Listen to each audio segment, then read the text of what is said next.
सौभाग्यशाली तोता। बहुत समय पहले की बात है। एक छोटे से गांव के पास एक सुंदर जंगल था। उस जंगल में तरह तरह के पक्षी और जानवर रहते थे। उन्हीं पक्षियों में एक अनोखा तोता भी रहता था, जिसका नाम चिरकू था।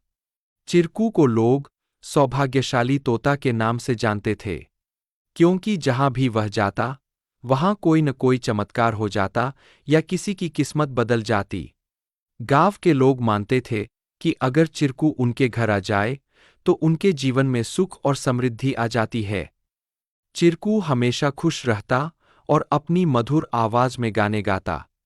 लोग उसे फल और अनाज खिलाते और उसकी भलाई की कामना करते थे।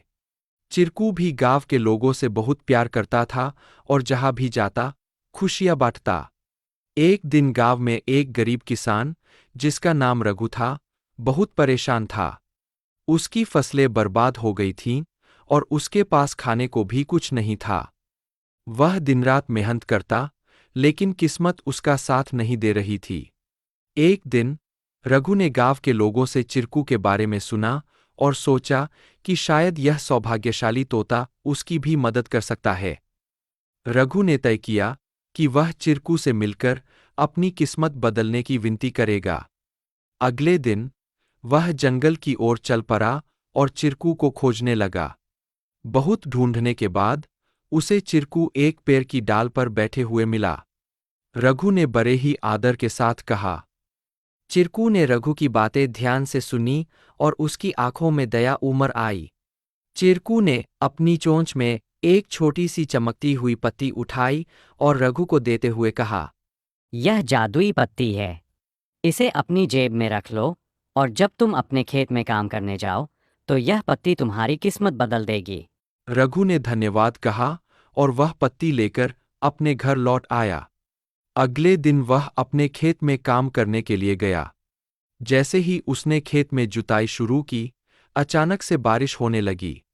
उसकी सूखी जमीन हरी भरी हो गई और थोड़े ही समय में उसकी फसलें लहलहा उठीं। रघु की मेहनत सफल हुई और उसकी किस्मत सच में बदल गई। अब रघु के पास भरपूर अनाज था और वह फिर से खुशहाल जीवन जीने लगा।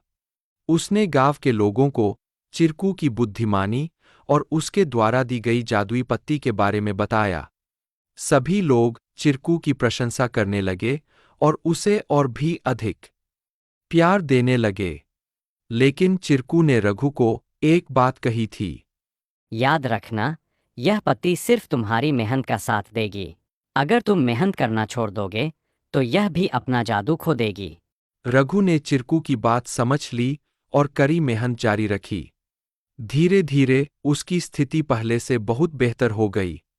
वह गांव के सबसे सफल किसानों में से एक बन गया, लेकिन उसने कभी यह नहीं भूला कि उसकी सफलता में चिरकू और उसकी मेहनत का कितना बड़ा हाथ था। कहानी से सीख।